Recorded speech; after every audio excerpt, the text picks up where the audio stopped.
사랑하는 부하배 성도님들 반갑습니다. 코로나는 계속되고 있지만 온 가족과 함께 거룩한 추억을 만들어가는 아름다운 추석 연휴가 꼭 되기를 바랍니다. 그럼 온라인 구약 성경 공부 39과를 함께 시작하도록 하겠습니다. 다 같이 사도신경으로 신앙을 고백합니다.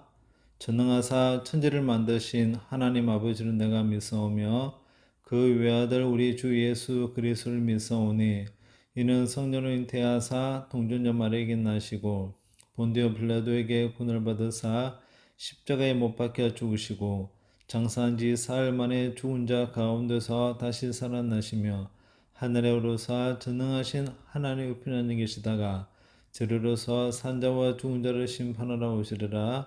성령을 믿사오며 거룩한 공회와 성도가 서로 교통하는 것과 죄를 사하여 주시는 것과 몸이 다시 사는 것과 영원히 사는 것을 믿사옵나이다. 아멘. 다 같이 찬송가 208장을 함께 부르도록 하겠습니다.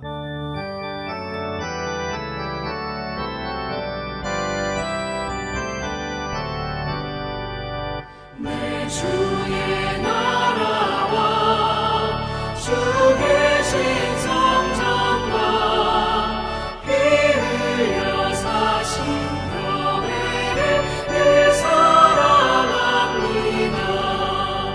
내 주의 교회는 전성과 같아서 눈동자같이 아끼사 늘 보호하시네. 이 교회 위하여 눈물과 기도로 내 생명 다하기까지 늘 감사합니다.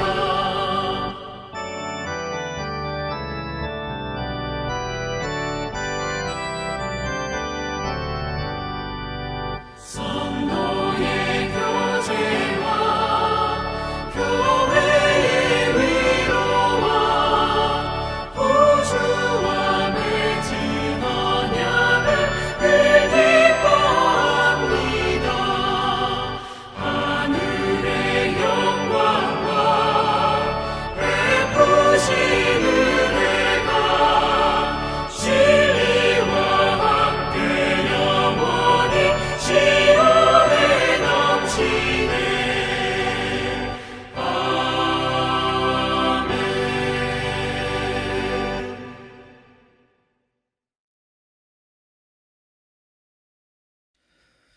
이번 주 구약 성경 본문은 구약 성경 출애굽기 19장 1절에서 11절을 함께 보시겠습니다. 이스라엘 자손이 애굽 땅을 떠난 지 3개월이 되던 날 그들이 시내 광야에 이르니라. 그들이 르비딤을 떠나 시내 광야에 이르러 그 광야에 장막을 치되 이스라엘이 거기 산 앞에 장막을 치니라. 모세가 하나님 앞에 올라가니 여호와께서 산에서 그를 불러 말씀하시되 너는 이같이 야곱의 집에 말하고 이스라엘 자손들에게 말하라.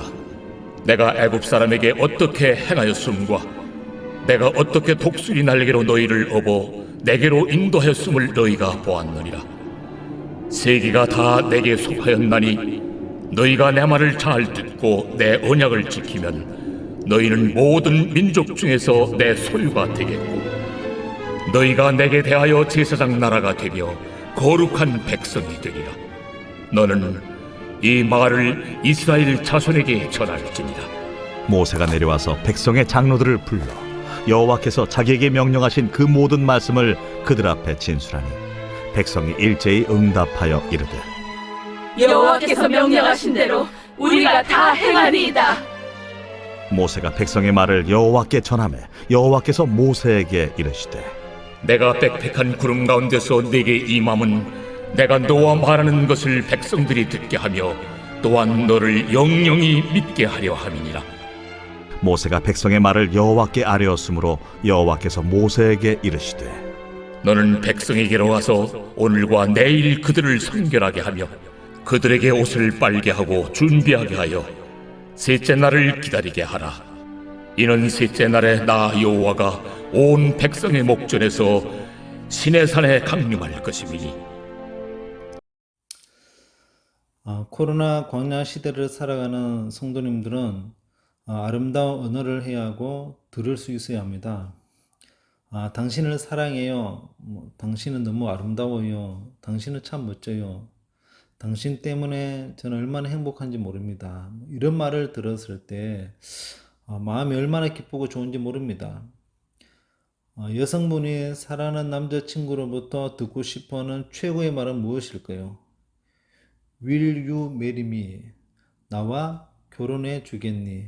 이때 여자친구는 남자친구의 프로포즈에 안절부절하면서 기쁨의 눈물을 흘리면서 Yes, 알겠어. 이것만큼 아름답고 멋진 말이 어디 있을까요? 그런데 만약에 Will you marry me? 나와 결혼해 주겠니? 라고 말했는데 No, 아니요 라는 대답을 듣게 되면 남자친구 입장에서 볼 때 보통 심각한 것이 아닐 것입니다.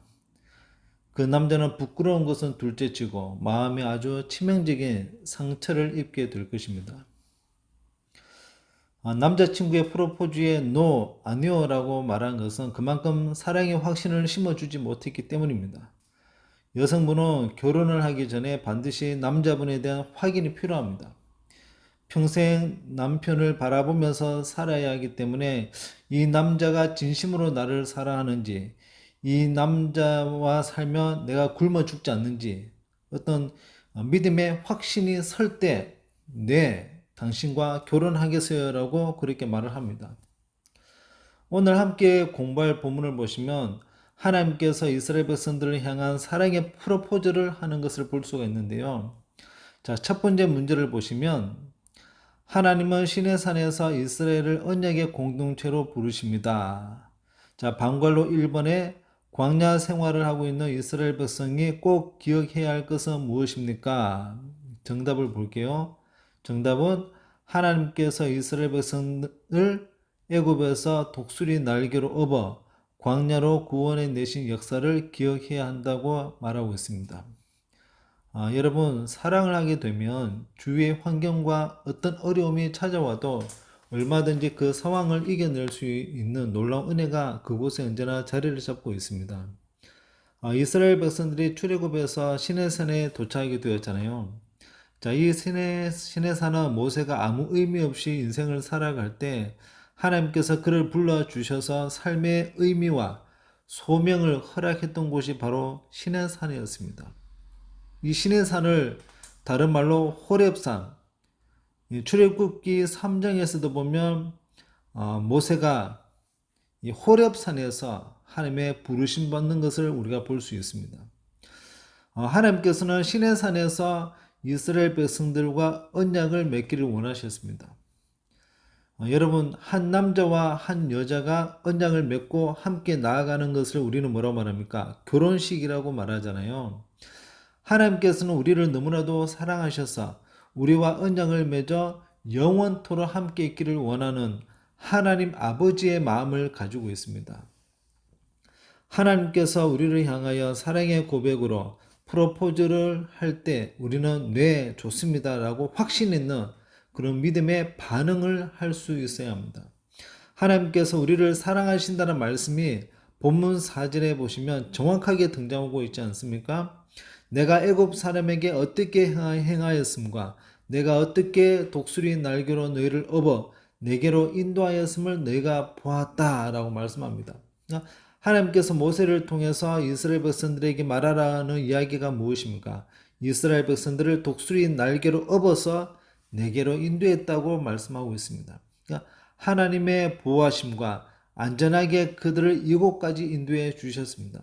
그러니까 4절의 말씀을 간단하게 말하면 하나님께서 이스라엘 백성들을 향하여 내가 너를 사랑한다는 이 말씀을 우리 또한 기억하면서 살아가야 합니다. 방관로 이번에 이스라엘 백성이 말씀에 순종하며 받을 수 있는 복은 무엇입니까? 정답은 하나님의 거룩한 소유가 되는 복, 제사장 나라이자 거룩한 백성이 되는 복이라고 그렇게 말씀합니다. 창조주 되시는 하나님께서 피조물인 우리 인간과 언약을 맺기를 원하십니다. 여러분, 오늘 살아가는 이 시대를 보면 언약, 약속이라는 것은 큰 부담으로 찾아올 때가 참 많이 있습니다.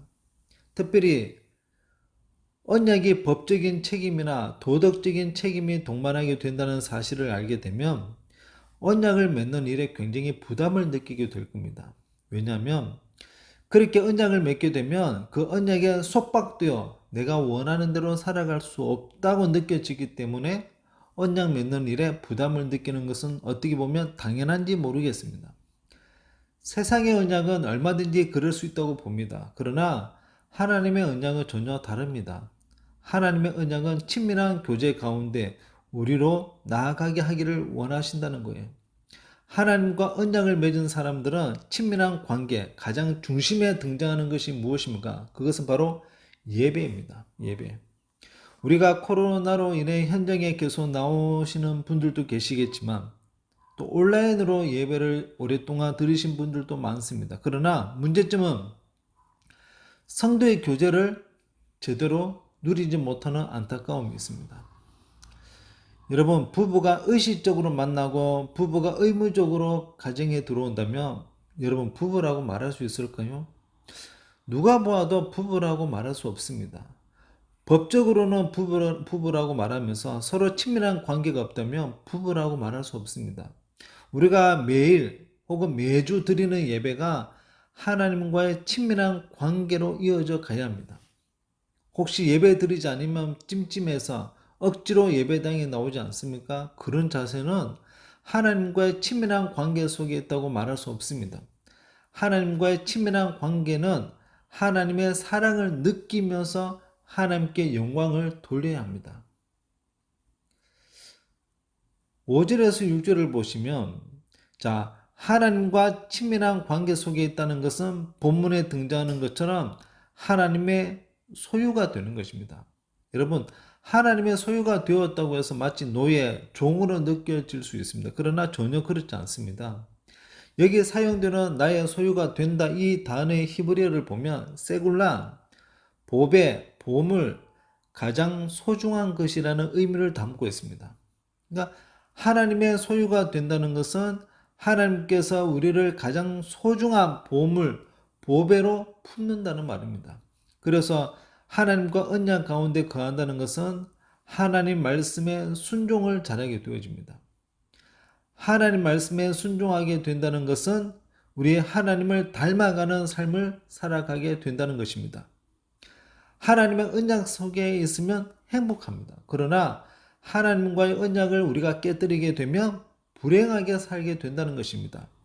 하나님 말씀에 순종하지 못하는 것은 불행한 인생을 살 수밖에 없습니다. 순종이라는 단어는 하나님께서 우리를 마음껏 부리기 위해서 주는 것이 아닙니다. 순종이라는 것은 하나님의 보배로 살아가게 하고 은혜와 축복의 단어가 바로 순종입니다. 우리가 하나님 앞에 예배한다고 하면서 의무적으로 숙제로 삼는다면 그 예배는 고통일 거예요.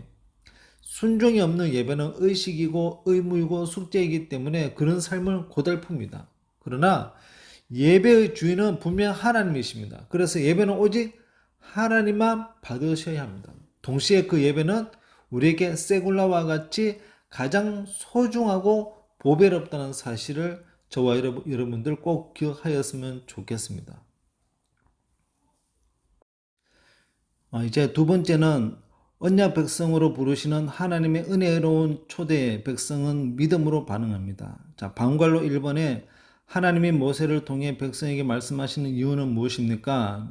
정답은 하나님은 거룩하시고 백성은 부정하기 때문에 백성이 하나님께 함부로 나아가며 죽을 수 있습니다. 모세는 하나님을 만나러 갔을 때 그곳에 무엇이 가득 찼다고 말씀합니까? 9절에 보면 구름이 가득 찼다고 하였습니다. 여러분, 언약이라는 것은 하나님 말씀을 처음에 누구에게 전달했습니까? 모세에게 전달을 했고 또 모세는 장로들에게 전달을 하였습니다. 그리고 장로들은 백성들에게 하나님의 말씀을 전해 주었어요.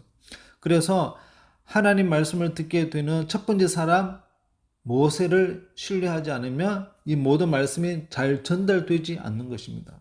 그러니까 이스라엘 백성들은 평생 누구를 무시하였습니까? 평생 모세를 무시하며 살았던 거예요. 하나님이 함께하는 사람이라는 사실을 이스라엘 백성들은 알고 있었습니다. 모세가 지팡이를 들면 다 이루어져요. 반석에 물이 나고 홍해 바다가 갈라지고 모세가 손을 들며 아말렉 군대와 전쟁하였을 때 이긴다는 사실도 다 알고 있습니다.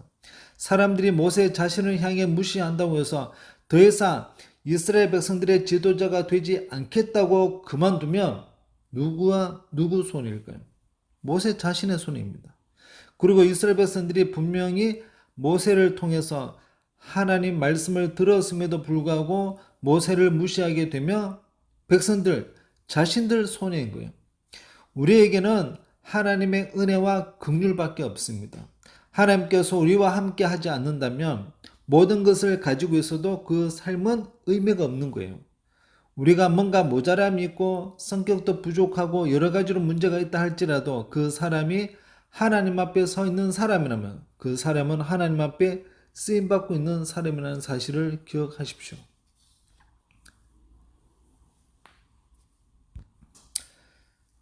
자, 이제 방관로 2번에 하나님의 시내산에 강림하실 때 백성들이 주의해야 할 것은 무엇입니까? 정답은 하나만 이야기한다면 자신의 몸과 마음을 정결하게 해야 한다고 했습니다.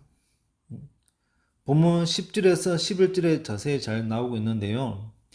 사흘째 되는 날 언약을 맺을 것인데 그 날을 위하여 준비하라는 것입니다. 그러니까 오늘과 내일은 무엇을 하라고 하십니까?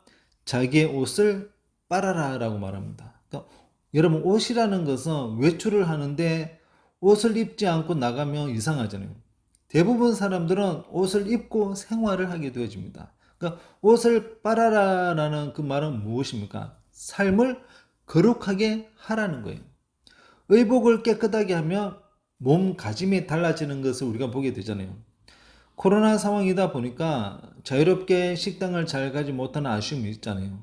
우리가 식당을 갈 때 하얀 옷을 입고 갔는데 얼큰한 음식, 해물탕을 먹기 전에 종업원에게 무엇을 달라고 말합니까? 보통 앞치마를 달라고 말합니다. 앞치마를 왜 입나요?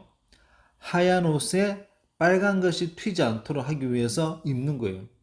저도 하얀 와이셔츠에 넥타이를 메고 음식점에 갔을 때에 자세와 또 트레이닝을 입고 갔을 때 이 몸가짐은요 전혀 다르거든요. 하나님께서 첫째 날과 둘째 날에 의복을 빨아 성결하라고 말씀합니다. 그리고 셋째 날은 하나님과 언약을 맺는 날입니다. 그러니까 주일 예배 주의 날이잖아요. 언제부터 준비해야 할까요? 금요일부터 준비하는 거예요. 첫째 날 금요일, 둘째 날 토요일에는 자신을 성결하게 하면서 셋째 날에는 하나님을 만나는 날을 기대하라는 것입니다. 이제 말씀을 마치도록 하겠습니다. 우리가 아직 죄인 되었을 때, 이 말은 우리가 하나님을 거부하고 있었을 때 그런 의미잖아요. 하나님께서 우리를 향한 사랑은 독생자 아들 예수 그리스도를 십자가에 달려 죽게 하기까지 사랑을 우리에게 보여주셨습니다. 우리 하나님의 속성, 본질은 무엇입니까? 사랑이기 때문에 가능한 것입니다. 요한일서 4장 8절에 보면 사랑하지 아니하는 자는 하나님을 알지 못하나니 이는 하나님은 사랑이심이라. 그러니까 하나님의 모든 행하심은 사랑으로 시작하여 사랑으로 끝을 맺게 하십니다. 왜냐하면 하나님은 사랑이시기 때문입니다. 그러면 신앙의 출발은 뭐예요? 하나님의 사랑에서 모든 것이 시작되었습니다. 그러니까 하나님께서 우리에게 사랑의 프로포즈를 하심으로 언약을 맺게 되었습니다. 그러므로 우리가 신앙생활할 수 있었던 것은 나의 믿음도 아니고 나의 노력도 아니라 오직 하나님의 은혜와 사랑 때문에 행복하게 신앙생활을 잘 하고 있다는 사실을 기억하면서 저와 여러분들 거룩한 백성으로서 정말 하나님의 뜻을 받들어 살아갈 수 있는 저와 여러분들 꼭 되기를 간절히 바랍니다. 할렐루야. 이 시간 함께 중보 기도하겠습니다. 하나, 추석 명절로 인해 가족, 친척, 친지, 이웃들에게 복음의 향기를 드러내는 시간으로 삼게 하옵소서. 둘, 코로나 사태가 속히 안정되어 대면 예배와 기도회가 더욱 활성화되어 성도의 교제가 풍성해지게 하옵소서. 셋, 10월 17일 온가족 홈커밍 대회를 앞두고 있는데 온 성도님들이 전도 대상자를 기도하면서 잘 정할 수 있도록. 넷, 담임 목사님에게 혼란한 시대를 뚫는 비전과 통찰력을 허락해 주시고 하반기 목회에 성령의 기름을 부어 주셔서 성도들을 주님께로 잘 인도하는 영적인 리더자의 삶을 살게 하옵소서. 다섯, 교회 설립 70주년 항종지 선거에 신실한 일꾼들이 잘 세워져서 하나님께 큰 영광을 돌리게 하옵소서. 여섯, 질병으로 고통받는 성도들의 건강을 회복시켜 주셔서 위로와 사랑으로 활기찬 삶을 살게 하옵소서. 일곱, 보합교회 본당과 교육관 및 주차장 등에 대한 교회 존치가 바로 세워질 수 있도록. 여덟, 대통령과 모든 위정자들이 눈앞의 이익을 따르지 않고 자신의 공약대로 실천하게 하시고 내년에 있을 대선에 하나님께서 기뻐하시는 지도자를 세워 주옵소서. 다 같이 합심해서 통성으로 중보기도하겠습니다. 세상 소망 다 사라져가고 주의 사랑은 끝이 없으니 살아가는 이 모든 순간이 주의 입을 나는 세상 소망 다 사라져가도 세상 소망 다 사라져가고 주의 사랑은 끝이 없으니 살아가는 이 모든 순간이 사라져가고 주의 사랑은 끝이 없으니 살아가는 이 모든 순간이 주의 입을 세상 소망 다 사라져가도 세상 소망 다 사라져가고 주의 사랑은 끝이 없으니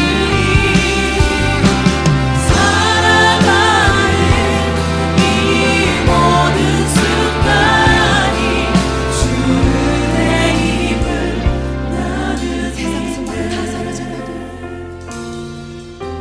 세상 소망 다 사라져가도 주의 사랑은 끝이 없으니 살아가는 이 모든 순간이 주의 입을 여러분과 고백하겠습니다. 세상 소망 다 사라져가도